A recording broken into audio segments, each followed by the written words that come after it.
Hello again, everyone, and thanks so much for joining us for this Monday's edition of Alaska Weather on 21st day of June, right around the summer solstice now, 2021. I'm Dave Percy, a meteorologist with the National Weather Service, hosting today's show.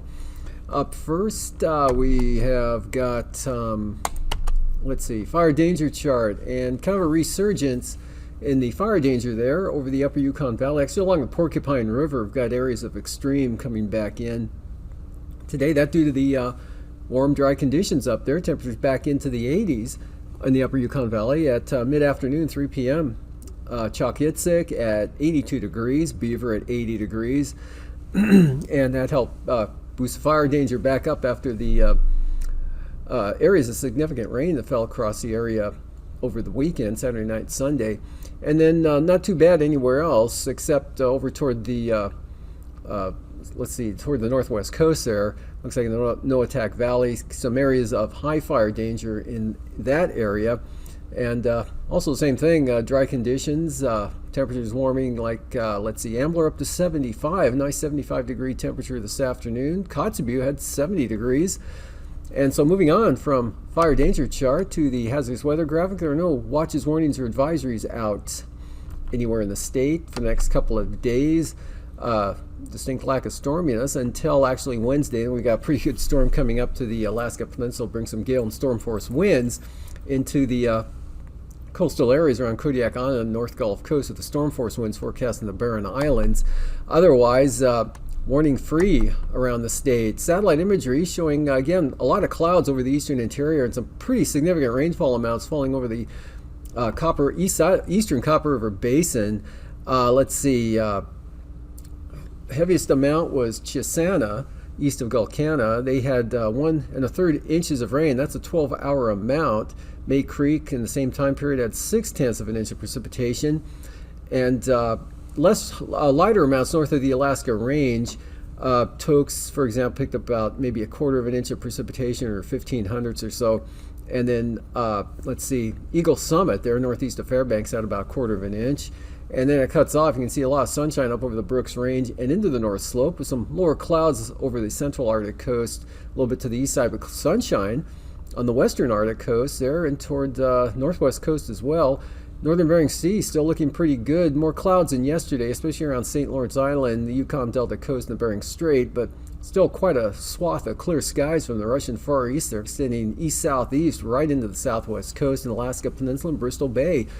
Otherwise, a lot of clouds over the central and southern Bering Sea with the Pribilofs right on the edge of things there with some more rain and low pressure over the southwest, and then also showers moving into the Panhandle today with and the North Gulf Coast. Cordova had about 0.3 of an inch of precipitation, as did Yakutat with about 0.4 of an inch. And not really heavy rainfall over the Panhandle, but a lot of clouds and some showers, with Juneau having about 0.15 of an inch of rain, while Wrangell picked up nearly 1/4 of an inch. Those are the two heavier amounts I could find in that area. And rolling the satellite imagery through again, we got the clear skies up north because of an upper level ridge that's sliding southeastward from the Arctic there. And of course, the warm air aloft, high freezing levels, allowing, and the very long day lengths, allow temperatures easily to rise into the 80s. In fact, on Wednesday, they'll be pushing 90, maybe even some lower 90s showing up over the Yukon Flats in the normally warmer areas there, with 80s a little more widespread over the interior. And for the one more time through the loop there, and now on the chart, thunderstorms, pretty good group there in the Kuskokwim Valley, just south and southwest of McGrath and Nikolai. Closest rain gauge there that got clipped had about 0.2 of an inch from the shower and thunderstorm activity. Otherwise, showers and temperatures upper 60s, Cook Inlet, Anchorage area, lower 70s, Sitna Valley, and as I mentioned, into the lower 80s up over the Yukon Flats. and 70s much of the interior. And showers over the Panhandle, washed out front with some light precipitation for the Fox Islands. For tonight, remnants of that trough may keep rain chances in for the St. George area, Alaska Peninsula. That's very light. And now it's south of Kodiak Island, which actually tomorrow will shift up across the island there in southeast flow.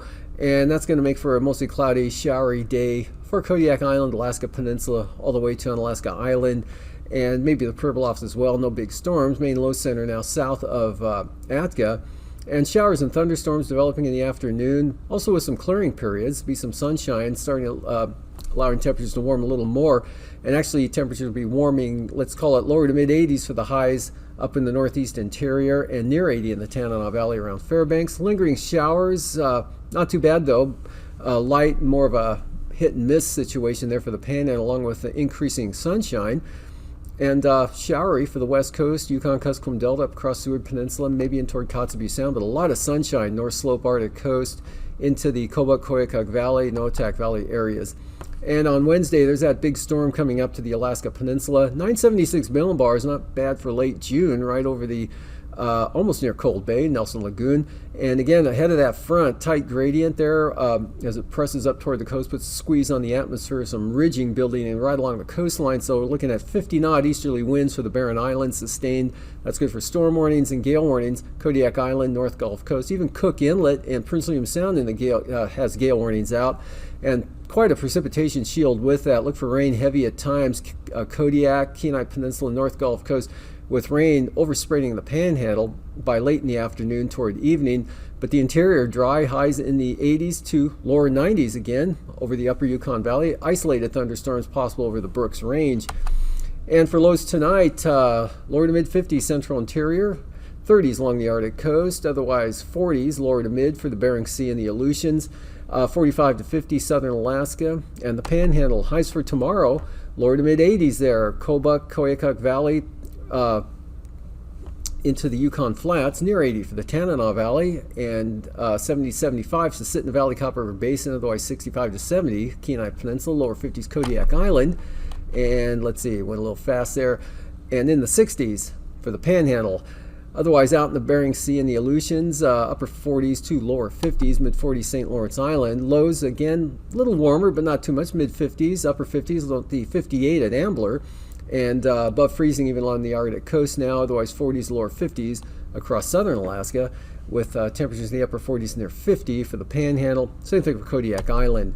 Now, afternoon highs on Wednesday, notice the 88 up there, forecast at Fort Yukon, so definitely could be some areas around rising to 88, 89, 90, maybe even 91, places like Chokyitzik and the other warm areas there, maybe Beaver, with lower 80s into the central interior. Actually, Ambler forecasts high of 80 degrees, and 70, 75, cooler south of the Alaska Range. It looks like lower to mid 60s, south central Alaska, upper 50s, Prince William Sound, and the Panhandle, mid 50s for the Alaska Peninsula, 48 to 52. And now, aviation weather around Alaska.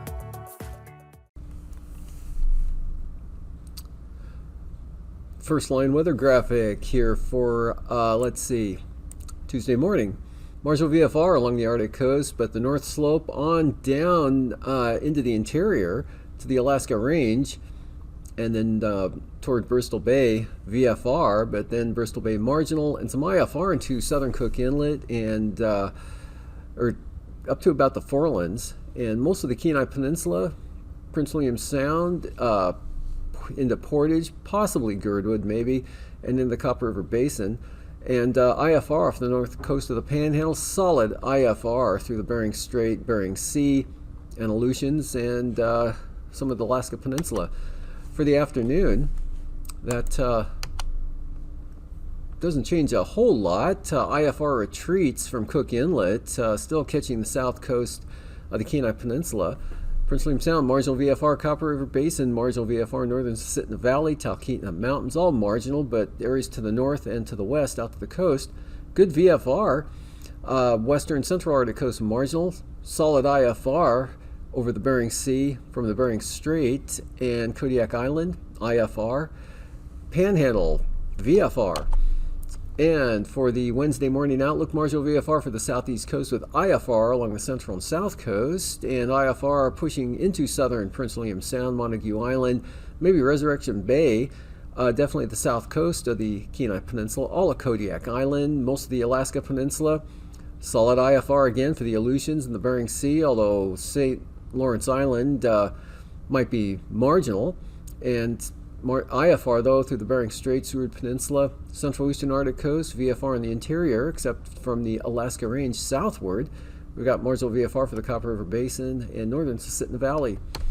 And for the afternoon, marginal VFR for Cook Inlet, IFR for Prince William Sound, Kodiak Island, North Gulf Coast, coastal areas of the Panhandle, marginal VFR over the inside waters, except down toward Dixon Entrance, Metlakatla, Ketchikan, Hyder, in those areas. And then marginal VFR central western Arctic coast, good VFR again in the interior, and lots of IFR out over the Bering Sea, St. Lawrence Island, right on down to Adak and Atka. Unamaka and Unalaska Island could be marginal, Alaska Peninsula IFR. And for the passes tomorrow, Anatuvik and Atigan, VFR for both Anatuvik and Atigan on either approach, Lake Clark and Merrill, occasionally marginal at times throughout the day tomorrow, trending toward a more VFR condition in the afternoon. Same thing for rainy, except probably sooner, and less marginal VFR. Windy, VFR, start to finish. Isabel, occasionally marginal, and Montesta, occasionally marginal as well. Kind of hard to really discern a trend at all, but kind of back and forth. Some point in the day, marginal VFR is a distinct possibility.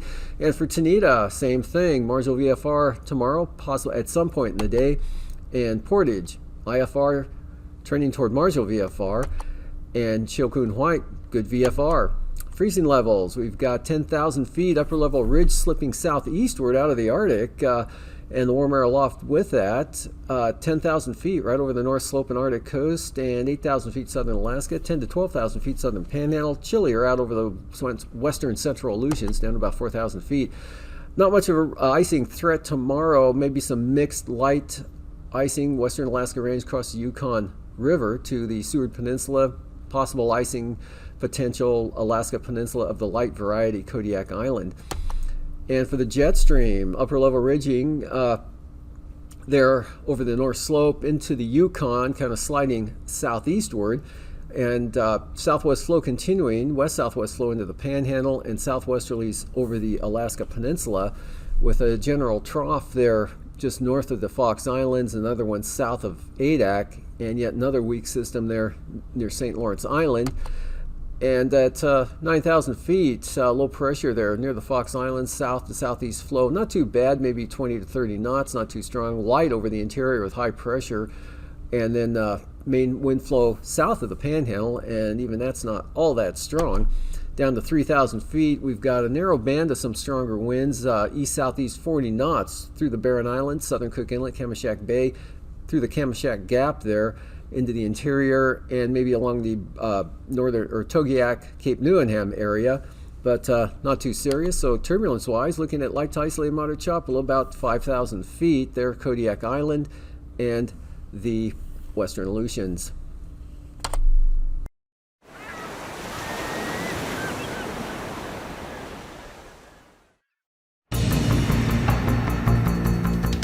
Can be many miles long, from 1 to 100 feet high, traveling at 400 miles per hour.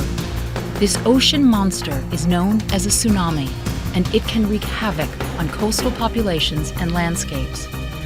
A tsunami is a series of ocean waves caused by any large and sudden disturbance of the sea surface. Tsunamis can be generated by landslides, volcanic eruptions, or even meteorite impacts in the ocean, but they are most often caused by an earthquake where there's a sudden displacement of the ocean floor. When that happens, there's a transfer of energy from the sea floor to the ocean, causing waves on the surface to radiate outward in all directions. In deep waters, these waves may not even be detectable. But when the tsunami enters shallower waters, the wave speed slows and its height increases. The water along the coast may recede noticeably. A large wall of turbulent water, called a bore, may also form. When the tsunami hits, it may come ashore like a fast-rising flood and strike with devastating force. The series of waves may continue for hours. The first one may not be the last or the largest. For your safety, know the potential warning signs of an incoming tsunami. A strong earthquake that causes difficulty standing. A rapid rise or fall of the water along the coast. A loud ocean roar. When you're in a coastal area, it's important to keep alert for messages from local officials, such as lifeguards, police, the U.S. Tsunami Warning Centers, and NOAA All Hazards Radio. If you find yourself in a location of a tsunami strike, here's what you need to do to stay safe. Keep calm. Walk or run to higher ground, 100 feet above sea level or 1 mile inland. Do not drive. Keep roads open for emergency vehicles. If you cannot move to higher ground, use the stairs to get to the 3rd floor or higher in a sturdy building. Follow all instructions from local officials and stay out of coastal areas until authorities issue an all clear. Tsunamis can strike any coastline in the world and can affect locations thousands of miles away from where they formed. They may be uncommon, but the devastation they cause makes them a deadly force in nature. For more information on tsunamis, go to the following sites.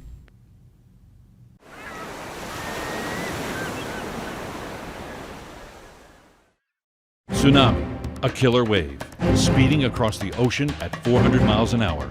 It smashes into land, destroying everything in its path.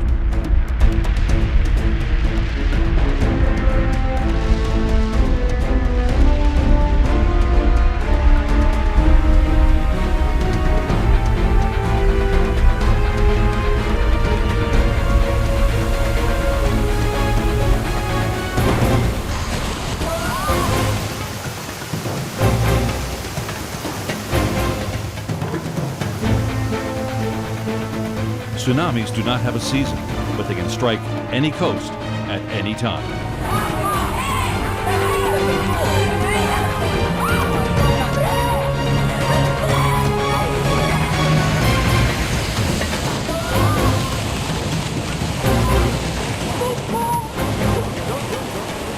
If one forms close to the shore, the shaking of the earth and a loud roar may warn of its approach.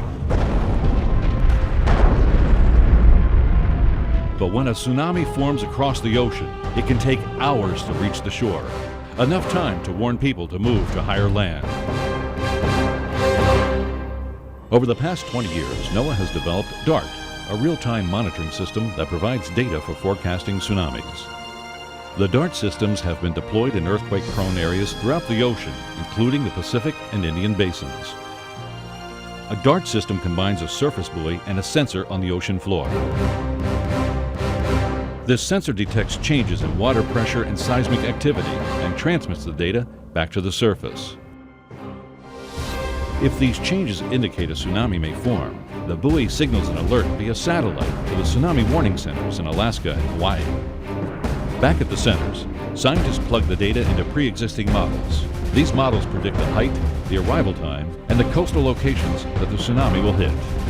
Watches and warnings are issued to the affected communities so preparations can begin. Today, 47 DART stations are positioned all around the world, ready to detect and warn coastal communities about the next potential tsunami. With the DART system and tsunami warning centers in place, we are now better prepared to predict a killer wave before it strikes.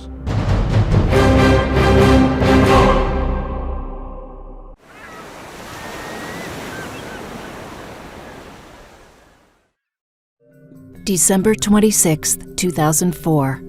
What began as an undersea earthquake in the Indian Ocean ended as the most deadly tsunami in recorded history, with nearly 240,000 lives lost.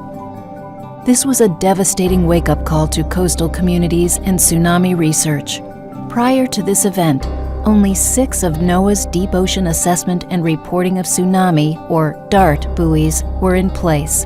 Scientists could only predict tsunami arrival times, not flood potential. And there was not a global tsunami warning system. Today, 10 years later, we can tell a different story. U.S. and international coastlines are far better prepared for such a catastrophe, thanks in large part to research and technology developed at the NOAA Center for Tsunami Research at Pacific Marine Environmental Laboratory. NOAA's DART array is now complete, with 39 buoys operated by the National Weather Service's National Data Buoy Center. Along with 21 international buoys, this array can measure a tsunami wave as small as 1 centimeter in the open ocean and provide these data in real time to forecast when a tsunami may hit the coast and how much flooding there will be. NOAA scientists and engineers are currently testing the 4th-generation DART buoy that will be able to measure local tsunamis as well as distant ones. Flooding forecast models incorporate local topography and historical tsunami data in order to more accurately predict exactly how a tsunami might behave when it reaches shore. NOAA has 75 site-specific models that can provide high-resolution flooding forecasts for effective response and mitigation during a tsunami event. NOAA has gathered data from every tsunami since 2004 to improve its forecast models. Today, it operates the world's only real-time tsunami flooding forecast system using DART data to accurately compute flooding forecasts. The NOAA Tsunami Warning Centers make tsunami data available on the internet and issue advisories, watches, and warnings through the Emergency Alert System and via NOAA weather radios. While it is impossible to prevent a tsunami, we are now much better prepared to detect them and predict their paths and impacts, so those in coastal communities can take the steps necessary to safely protect themselves.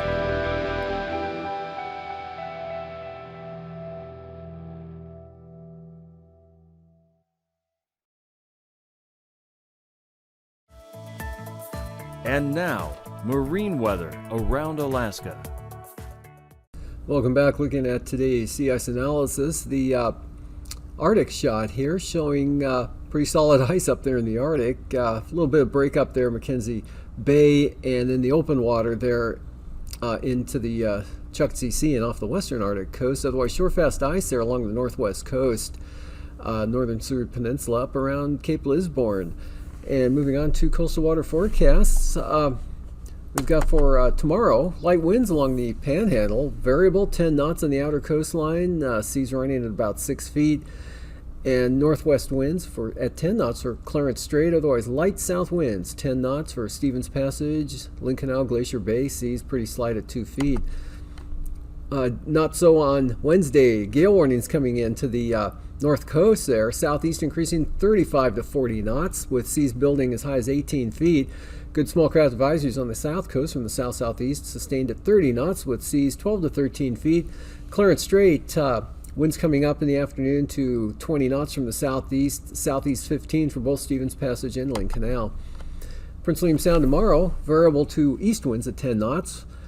North Gulf Coast, easterlies 15 to 20 knots, seas 5 feet. Barren Islands, east winds at 20 knots with 6-foot seas. Small craft advisories for Kamishak Bay, easterlies at 25 knots. West breeze at 10 for Cook Inlet with 2-foot seas.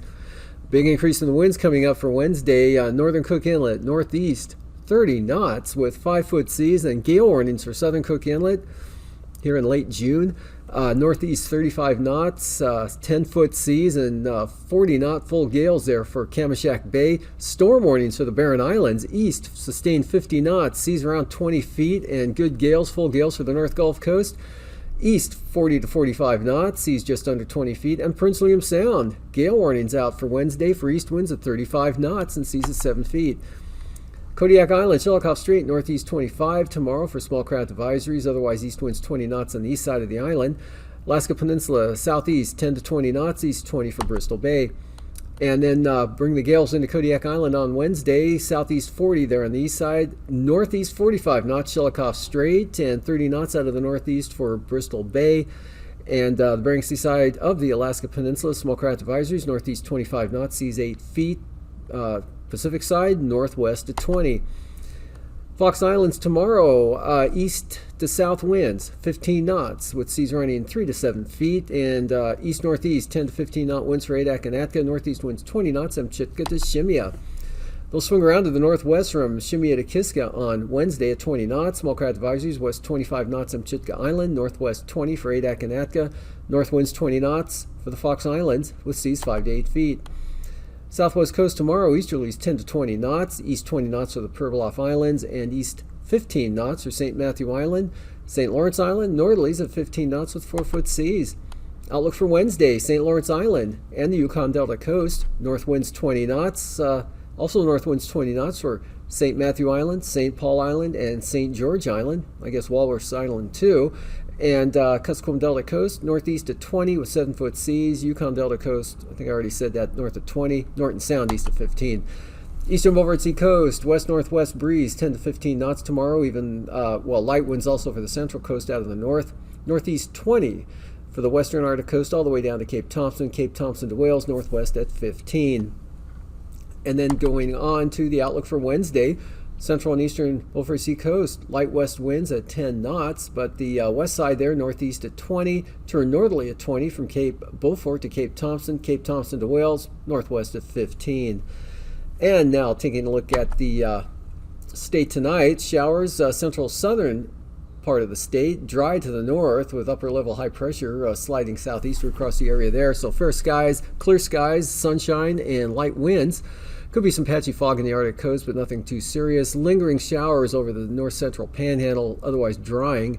And Kodiak Island, that trough swinging up, keeping it unsettled with shower chances tonight and into tomorrow. Or actually tomorrow and Wednesday, big storm coming into the Alaska Peninsula there, 976 millibars, gales, and as we saw, storm force winds for the Barren Islands, 50 knots, and rain spreading all the way out in advance of that front across the panhandle toward evening on Wednesday. Otherwise dry and warm in the central interior, risk of thunderstorms along the Brooks Range, and northerly breezes out over the Bering Sea, diminishing precipitation farther out to the west there. And the northern Bering Sea, not too bad. Could be some low clouds and fog, but kind of a northeast flow. These forecasts are for planning purposes only. Call 1-800-WX-BRIEF for a formal pre-flight briefing. Always file a flight plan before you go flying. The U.S. Coast Guard Auxiliary urges you to leave a float plan with a friend or the harbor master before you go boating.